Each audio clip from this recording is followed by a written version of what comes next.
Hello everyone, welcome back to another episode of r/entitled people. In today's episode, my wife's friend thinks she's entitled to free childcare. Non-disabled person demands seat from disabled person is ticketed for said seat. So I think I figured out why the neighbor thinks he can use my driveway. Before we get started, make sure to subscribe so you will never miss a video. So let's get started. My wife's friend thinks she's entitled to free childcare. My wife has a friend we'll call Beth that is a single mom but gets a lot of help from her parents. They often watch her kid, allowed them to move in rent-free while she was getting settled after relocating, things of that nature. She is pretty ungrateful about all the help she gets. I've heard her complaining about her parents over things like them asking her to get milk on her way home from work and having to take care of her mom while she was sick with COVID. She also expects her parents to watch her kid without giving any notice. Beth also has a really negative opinion about all men, stemming from her terrible choices in partners, and is antagonistic and vocal about it. She loves to pick fights with the dads in the friend group about how men don't contribute domestically and they're all oppressive scum. The dads in the friend group are very involved with their children and are good domestic partners that put in their fair share. I am my daughter's primary caretaker and do the vast majority of the domestic responsibilities around our home. My wife is the breadwinner. My wife is very happy with my parenting and our division of labor in our home. I also make sure my wife gets leisure time free of our daughter whenever she wants it. This has done little to dissuade Beth from making disparaging comments. We all recently went to an event at a park. This event wasn't really my thing, but I went along to keep our daughter occupied. This way my wife could relax and enjoy catching up with her friends without have to chase around our high-energy preschooler. Beth commented that it's nice my wife has a babysitter. As if me spending time with my daughter is babysitting and not parenting. Beth and my wife have plans coming up to go to a crafting workshop. While discussing their plans for the day, Beth asked my wife if I'd babysit her kid since I'd be staying home with my daughter. She did not offer to pay, so my wife shot her down.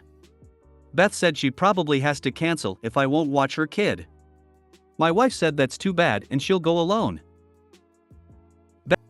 Beth has had several months to arrange childcare for their plans but likely told her parents yesterday and found out they couldn't. Having enough money to hire a babysitter isn't the issue either. Beth is successful in her field and very comfortable financially. If Beth had ever offered to watch our daughter or wasn't completely toxic towards me, I'd have no problem helping her out. Her entitled attitude about me babysitting for free is what gets me the most. I'd never ask someone to babysit my kid without offering to pay. Beth is not a friend, she's toxic. You're only good at babysitting because she thought it would be free. She is abusing being a single mom. I was a single mom, but my parents' rule was free babysitting while I was at work/school, but if I wanted to go hang with friends I had to pay for a babysitter. Her parents need to impose rules. Beth is the adult version of a child who never got rules by her parents. That's why she still acts that way, and why her parents give her whatever she wants. Does your wife know how Beth treats you? Because I personally wouldn't be friends with somebody that acted that way towards my partner. Exactly. I get pissed when people make a joke about my husband babysitting. He's not a babysitter. He's a parent. When we traded off who was the parent who was on shift when our kids were young, it still wasn't babysitting. Baby duty was our term. Our kids are teens/tweens now. He's still a supremely active parent. She does but knows I don't let Beth get under my skin. I understand that hurt people, but my understanding doesn't extend to free babysitting. Genuinely curious, why does your wife hang out with this awful person? Constantly trashes you and the other fathers in the group, complains that she has to do the bare minimum while living rent-free in her parents' home and expects free childcare while not offering others the same courtesy. What does she bring to the table to make your wife want to spend time with her? I'm surprised she even asked at all with her view on men and how they can't be trusted, lol. But yeah, Beth is not a friend, she is a walking stereotype. It's not that she can't grow or anything, but it takes work, which I would not want to put up with if I was in your situation, which is the worst kind of person. Like her being wary around men if she has had abusive relationships in the past is fine, but automatically labeling all men as POS is just silly. And then going on and saying, oh, you got a babysitter, which just adds to the stigma of men taking care of their children. Tell your wife, even if she does offer to pay, you do not want anything to do with Beth, because she seems like the type of person to blow up on little things. So say her child gets a scuffed knee or something, you will never hear the end of it, and who knows what legal action she might take. To be honest, I think you should just go no contact with her altogether, but she seems like your wife's friend, so I assume she won't be out of your life altogether. But just refuse to speak any words to her, she will eventually get the point. I suggest you take your daughter out 15 minutes before wife needs to leave. Your wife needs to shut her down and rethink the friendship. That is a bit cruel though. If OP were to do that, he'd be stopping his wife from going out and having fun, be it with Beth or by herself. So why is she still in the friend group? They've all been friends for a long time and Beth isn't toxic towards the other women. I think it's a combination of shared history, pity for Beth's situation, and hope that she gets some help and chills out. So I had a sister that got divorced, and even before the divorce relied on my parents to help out a lot with her one child. My wife and I had no problem making it work with our one child together and her 2 sons from a previous marriage. Even after my wife's death when our youngest was 12, I never demanded of even asked for help more than a couple of times ever. See, to many people feel entitled. You had the kid, you raise it. You took on that responsibility, not you mom, dad or any other family members or friends. People like this need to be left hanging so they can grow up, or they will not be ready to teach their kids. Non-disabled person demands seat from disabled person. Disabled person is ticketed for said seat. I am disabled and use a walker. I have season tickets to a local minor league baseball team, and I sit in an ADA section at the ballpark. It's on the concourse, so I don't have to navigate steps to get to and from the restroom, concessions, etc. I have the same seat for every game of the season. It's at the end of the row and there is space for me to put my folded walker. It folds pretty small, and room for me to get in and out even when the wheelchair spaces on the other side of my seat are occupied. Season ticket holders are given a card that the ticket taker scans on the way in. Okay, so one day last week, I was there, sitting in my seat, drinking my beer, waiting for the game to start, when this large group comes along. A few developmentally disabled adults and a lot of non-disabled companions. The row I sit in has 10 seats, 4 of them are actually wheelchair spaces. The 4 wheelchair spaces are taken by those who need them. That leaves 5 regular seats, as the one I am sitting in does not count here. So this able-bodied woman who appeared to be the leader of this group came over to me and told me to move because I was not ticketed for the seat, that her group had the whole row, so I had to move. I told her she was mistaken and showed her my season ticket card that has the section, row, and seat number printed right there on it. She still would not believe me and kept demanding that I move. I was about to go and fetch a staff member to resolve the issue when one came over. I have been a season ticket holder at this place since 2011 and have had this particular seat for 2 years now. Almost everybody who works there knows me, so this was a battle that Entitled could never hope to win. So staff member guy tells her to leave me alone, that I'm ticketed for that seat and do not have to move, and showed her where the seats her group was ticketed for are. They did have my whole row excerpt for my seat, but only 5 of the non-disabled people could sit in the row, the other 4 were wheelchairs. The rest of them had seats in the regular seating bowl, same section, but right in front of the concourse row. The ADA row is for actual disabled people and a limited number of companions, not for all the non-disabled people in a large group. So she relents and leaves me alone, sort of. She's complaining loudly to her friends that I should have been considerate and given up my seat to her. I ignored her. But wait. There's more.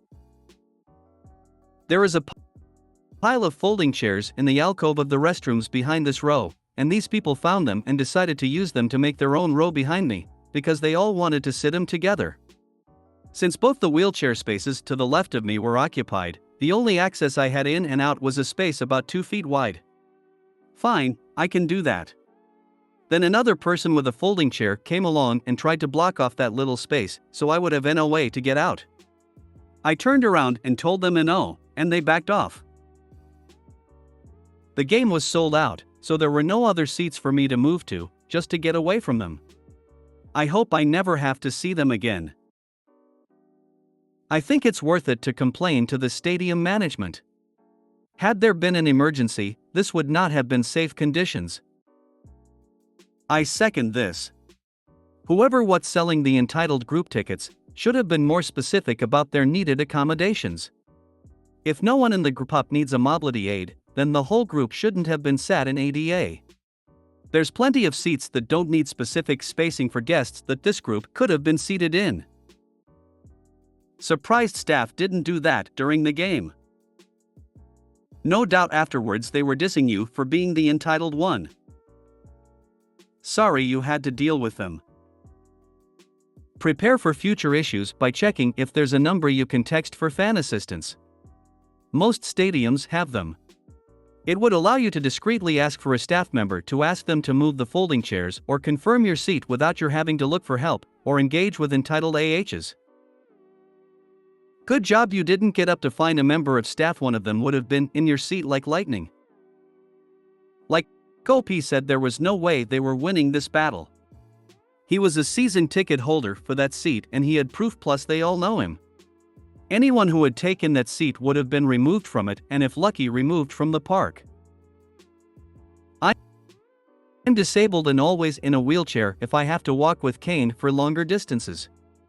My husband and I like to travel to different MLB ballparks and we always sit in the ADA seating you describe at your park. I wish the attendant had thrown your nuisances out for attempting to block you in. I would have likely ended up in cuffs because my cane is my protection, and I would have felt trapped and claustrophobic in such a situation with just the threat. Horrible people, especially as they have disabled charges themselves. Super glad you flat out denied the biatch's demands, but I still think the attendant should have moved them or thrown them out. Best wishes and many blessings. That's really frustrating that the staff let this happen. I work as an event medic at an MLB stadium and our assigned standing spot was always the concourse ADA seating. Because it was assigned seating, there are ropes and signs saying stand behind yellow line because random fans would always think it's standing room and try and crowd the section. Once I heard excuse me. This says please stand behind line. Not everyone but the paramedics, mad that I was blocking the view. I politely explained actually I've been told to stand here so we can track foul balls and react fast to serious injuries, and pointed right at customer service if they wanted to complain. We'd actually get in trouble for not paying attention at our post. Ha! Glad you managed to hang onto your seat in the face of that type of shenanigans. Hubby loves to go to MLB games when we're stateside, but I haven't accompanied him for many years. I am disabled, using a walker myself due to post-stroke balance issues. Always sit in the ADA section when I go to places that have them. Rarely do I have a problem in the country I live in now, but every single time I come back to the good old USA, some a-hole decides to say something about not looking disabled, like I'm deliberately faking it to somehow game the system. The worst are when traveling. Had someone wanting my seat on a plane, first row, window, and many who have remarked how bad can my disability be if I am up walking. Numbskulls, I use the walker just so I don't have to be held captive to the capricious fates of the airport wheelchair crews. So I think I figured out why the neighbor thinks he can use my driveway. A couple months ago or so, we put up a private driveway / do not enter sign. The 13-year-old kid next door mocked it daily, caught on Ring camera and seen him going it also. Then one night, the private driveway sign disappeared, coincidentally around the time that the kid was hanging nearby the sign. Ring camera did not pick up him moving the sign, but more than likely it was him. I also spoke to him and his mother in the past, asking the kids to stay on their own property. That fell on deaf ears. So the kid, anytime we would get a delivery, he's outside, saying real snotty tone private driveway, keep out. He's done this to utility workers, delivery people, pretty much anybody who temporarily parks in our driveway. Our guests. I guess because he figures we permit delivery people and our guests to use our driveway, he must think he can do so, too. And no, I'm not going to ask him yet again to stay off my property. I just don't feel like opening that can of worms, for lack of a better term. I mean really, I spoke to both of the mother and the kid himself, and the behavior continues. We are putting up a fence between our properties, and that fence cannot get installed fast enough. Feels like we've been waiting forever for the parts to arrive, much less get the installation scheduled. I really want to have the attorney send a letter, but I'm worried that the kid will mess with the survey property markers before the fence goes up. Truthfully, I'm surprised he hasn't messed with those markers already. He tried more than once moving the old ones in the backyard. So that's why we had new ones put in. Although the flagged markers, they are quite easy to remove. There is rebar the surveyor also pounded into the ground, but the flagged markers are for the fencing installer to know the property markers. I mean really, when I spoke to the mother about it, she simply said she'll speak to get kid, but kids are kids. No, I'm sorry, this is not what a good kid does. This is what a disrespectful kid does. A kid that does not know boundaries. I've run the gamut.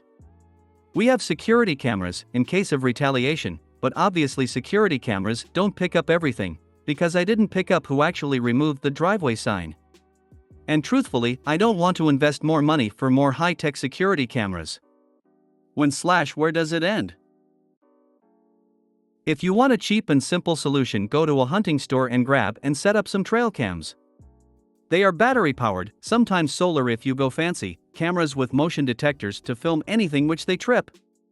They are simple as hell to set up and can record to either Wi-Fi, costs a lot more and I find more rarely since they are meant to be used in the woods, or to a SD card. A single one can be around $50 to $80, which sounds a bit expensive, but once the fence is done you can set them up for like bird watching or some other hobby. Plus if you can get him on camera destroying the building company's property, you can send that video over to them and they can send an invoice depending on the damage done. I'd like to recommend a motion-activated sprinkler where the kid hangs out. A motion-activated flamethrower would be far more effective. There's a whole bucket lady saga that's hilarious with this setup. The link is for the first part of the saga. It continues and gets funnier as you go. Kids are kids, but until they're adults, parents are liable for them. So if he's going to keep doing things that trespass on your property, the parent is liable to provide structure and punishment unless she wants to have charges pressed on her little brat for not managing himself properly. Kids aren't complete morons and can learn the word no from authority figures. She's giving him a pass.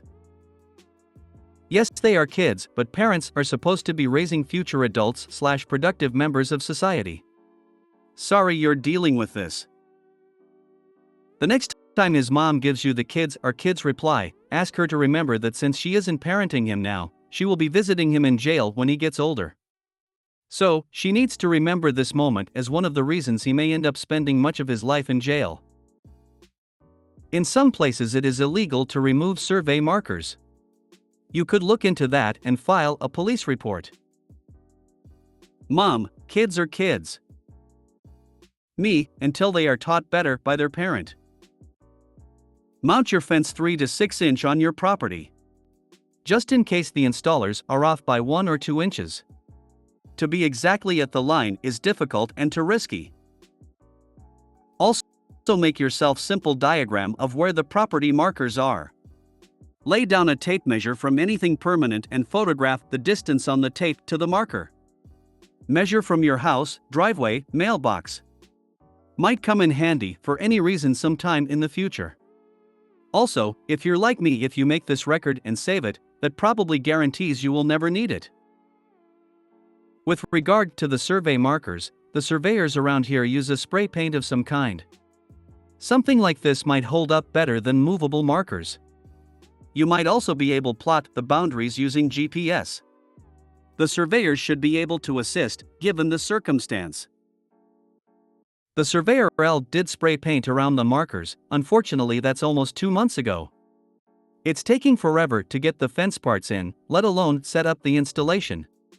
Obviously the spray paint is now gone, the grass being cut many times since then.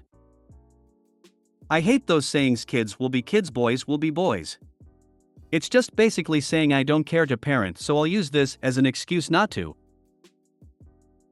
If you made it to the end of the video, thanks for watching. Don't forget to like, subscribe and share, and we will see you in the next video.